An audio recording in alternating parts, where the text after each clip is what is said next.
Un drame en 3 actes que j'amène sous vos yeux et vos oreilles aujourd'hui.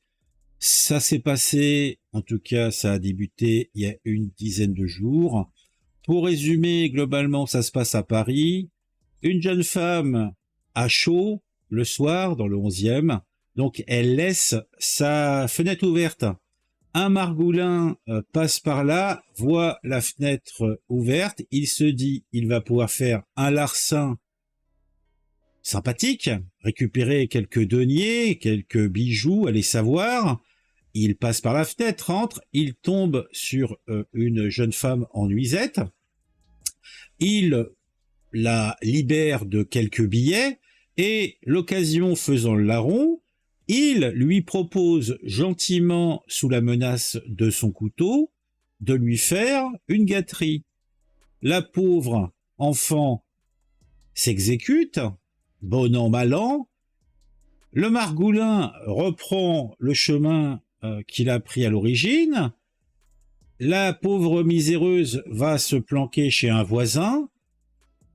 Patatras, l'énergumène est parti sans son couteau et sans sa petite sacoche, il semblerait. Voilà, ça, c'est les éléments contexte. Maintenant, on va un petit peu lire ce que nous dit la presse. Comme je vous l'ai dit, c'est un mini-drame en 3 actes. Allez, une petite intro et on est parti.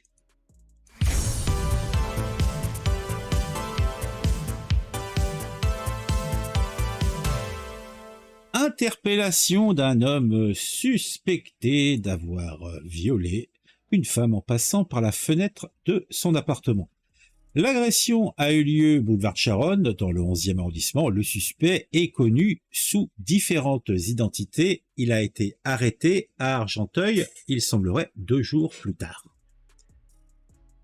Alors cet homme est suspecté d'avoir violenté une femme dans un immeuble du boulevard de Charonne dans la nuit du 7 au 8 août. Et il a été interpellé le 10. Selon nos informations, cet homme est né en 2001 et connu sous différentes identités. Il a déclaré plusieurs dates de naissance et se fait parfois passer pour un mineur. Alors là, déjà tout de suite, on dit, c'est surprenant, mais j'ai déjà eu affaire à ce type de CV. Alors, on va en savoir peut-être un petit peu plus. Donc on nous redit ce que je vous ai dit déjà, il est rentré chez la femme qui habite au rez-de-chaussée, qui dormait la fenêtre ouverte, elle a été surprise en plein sommeil, l'individu était muni d'un couteau, il lui a demandé de l'argent avant de la contraindre à effectuer une fellation gourmande, puisque la fellation est toujours gourmande, sous la menace de son arme. Très choquée, la victime s'est réfugiée chez le voisin. Juste après les faits, un couteau et une sacoche appartenant au suspect avaient été saisis. Donc ça, c'était le premier article, et on va rebondir gentiment sur un article du Parisien. Donc ça reprend grosso merdo les informations qui étaient présentes sur l'article initial, avec quelques précisions. Maintenant, nous savons que l'individu a 22 ans. On pouvait le supposer, vu qu'il est né en 2001, et qu'il est soupçonné. Il est soupçonné d'avoir agressé une femme en s'introduisant en pleine nuit dans son appartement. La police, alors nous savons maintenant que ce sont les policiers municipaux du Val d'Oise d'Argenteuil, dans le Val d'Oise à Argenteuil. On apprend dans l'article que Argenteuil est la plus grande commune du Val d'Oise. Je ne le savais pas, je l'ai appris. Et qu'ils l'ont interpellé le jeudi. La police n'aura pas mis longtemps avant de lui mettre la main dessus. Le jeune homme, recherché dans le cadre de l'enquête sur un viol, a commis dans la nuit du 7-8 boulevard de Charonne. Il a été interpellé, puis placé en garde à vue. Ce sont des policiers municipaux qui l'ont identifié grâce aux caméras de vidéosurveillance. Alors là, vraiment, on voit la précision du travail quand même, puisque c'est quand même assez basé. Ils ont une identification venant de Paris. Ils sont en train de mater les caméras de surveillance et il y a un des opérateurs qui dit c'est celui-là, c'est lui. Allez, envoyez une section d'individus pour interpeller l'énergumène. Alors, vous allez voir, c'est quand même assez précis. Donc, le 2e district de la police judiciaire de Paris avait diffusé son signalement préalablement. Les fonctionnaires de la plus grande ville de Val d'Oise ont repéré le jeune homme qui arrivait à vélo à la gare du centre-ville, où il semblait rejoindre des vendeurs de cigarettes à la sauvette. C'est là qu'ils l'ont interpellé et remis à la police nationale. Il avait laissé ce poteau derrière lui. Donc, empreintes, etc., etc. Puis peut-être même quelques produits, quelques liquides séminaux répartis ici et là, qui auraient permis de faire une confirmation par ADN. Les faits de viol dont il est soupçonné ont été commis vers 4 heures du matin au rez-de-chaussée d'un immeuble. La victime, gardienne de résidence, a indiqué qu'elle était endormie dans son lit. En se réveillant, elle s'est retrouvée face à un individu muni d'un couteau qui s'introduit chez elle en passant par la fenêtre. Donc là, on apprend des informations petit à petit. Mais, comme je dis, moi je trouve que l'individu ressemble à un portrait qu'on voit souvent en ce moment dans l'actualité. Donc, pour finaliser, comme je vous l'ai dit, c'était en 3 actes. Le 3e acte, c'est un tweet, ou plutôt même une suite de tweets sur X. C'est envoyé par Guillaume Point. Guillaume Point est un journaliste police au Figaro. Et il nous apporte quelques précisions. Des précisions me parviennent ce soir sur le profil du suspect qui avait été interpellé à Argenteuil. Il s'agit d'un Algérien de 22 ans, SDF, en situation irrégulière, qui venait de sortir de prison. Comme c'est étonnant, comme c'est curieux. Alors tout cela nous amène toujours aux mêmes réflexions. Bon, déjà, cet Algérien de 22 ans, il est là depuis combien de temps en France? Il vient d'arriver, il est né ici, il est arrivé quand il avait 10 ans. Bon, en tout cas, il est sans domicile fixe. Il est en situation irrégulière, c'est-à-dire que il n'est pas le bienvenu sur notre beau et charmant territoire. Alors déjà, pourquoi quand il est sorti de prison, on ne l'a pas raccompagné à la frontière? C'est ça que je ne comprends pas. Mais on a déjà eu affaire à ce type de profil, et on va peut-être en savoir un petit peu plus. Et il sort de prison. Alors moi, toujours, ça me laisse esbody, ça me laisse dans l'interrogation.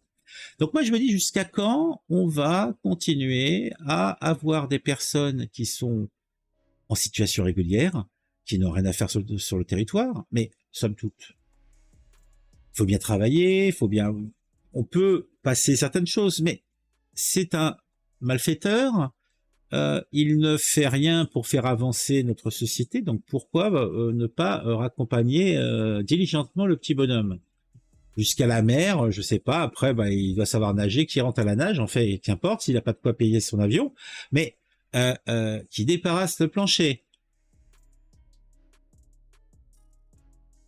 Alors, est-ce que nous avons d'autres... Alors, Guillaume Point précise encore, venu initialement pour un vol, alors qu'il était venu effectivement pour voler. Il a changé de comportement en voyant l'occupante des lieux, gardienne de l'immeuble, donc c'était la gardienne de l'immeuble, en nuisette. Donc, mesdames, ne dormez pas, à part si vous avez des barreaux à votre fenêtre, la fenêtre ouverte, à Paris ou n'importe où a priori. Il lui a imposé une fellation sous la menace d'un couteau avant de tenter de nouveau d'abuser d'elle. La victime était parvenue à s'enfuir. Je ne sais pas si les gens ont conscience du nombre que représente toute cette faune qui grouille dans les rues de Saccage Paris. PDM, je sais pas ce que ça veut dire PDM. Dites-moi en commentaire ce que ça veut dire. Un Algérien en situation régulière sort de prison et se retrouve dans la nature. Il n'y a pas un trou dans la raquette? Ce n'est pas plus simple de le mettre au centre de rétention en attendant son départ pour l'Algérie? Oui, moi aussi, c'est comme ça, je me dirais que les choses devraient être faites, mais il semblerait que ça ne soit pas la procédure. Ou peut-être qu'on veut laisser une 50e chance à ce jeune homme, puisque, rappelons-le, il n'a que 22 ans et il a déjà un sacré palmarès. Donner a priori une dizaine d'identités différentes, des dates de naissance différentes, essayer de se faire passer pour un mineur, présent sur le territoire illégal, prison, et on suppose que s'il est en prison et qu'il en a fait fermement, c'est que c'était du lourd, puisque on sait bien que faut vraiment en vouloir pour aller en tôle maintenant, hein. Un clandestin condamné qui sort librement de prison, rien que cette info devrait faire vriller le pays. Ben oui, moi je vrille, sachez-le, je vrille, et je pense que vous vrillez avec moi. Jusqu'au prochain dégorgement ou viol perpétré par un profil similaire, que peut-on faire? Ah, moi je sais bien ce qu'on pourrait faire, mais disons que je peux pas le dire, parce que je risquerais d'être poursuivi. Qu'est-ce qu'on entend pour le mettre dans un charter à destination de l'Algérie? C'est l'Europe qui nous emmerde, envoyez-le en à Van der Leyen. On ne va pas payer les prisons pour ce type comme ça. L'expulsion automatique des délinquants et criminels dans leur pays d'origine est un droit de l'homme. Théoriquement, ce genre de profil associant situation régulière et sortie de prison est prioritaire pour le CRA, pour les CRA. Mais faut dire que ceux-ci sont d'ores et déjà pleins à craquer. Nous avons au quotidien notre lot d'horreurs perpétrées par des gens issus de l'immigration qui n'ont rien à faire chez nous. Halte au droit du sol et à cette immigration des masses. La seule chance que ça bouge est que les filles et femmes de nos chers ministres députés goûtent à l'enrichissement à leur tour. Tant que ça ne se concerne pas directement, rien ne changera. Oui, d'ailleurs, on a bien vu comment ça s'est passé pendant les petites émeutes, hein. Tant que la famille du maire de L.A. Rose, on laissait courir les choses, hein, plus ou moins, mais dès que, oh là là, dès que sa famille a été mise en danger, alors là, tout le monde a commencé à bouger. Comme c'est curieux, comme c'est étonnant. Bon, je pense qu'on a fait le tour. Si cette vidéo vous a intéressé, vous a plu, vous a profité, qu'elle vous a été utile, mettez un j'aime, mettez un commentaire, dites-moi ce que vous pensez de cette situation, qui est somme toute ubuesque. On est toujours dans la même logique. Laissez aller, je m'en foutisme.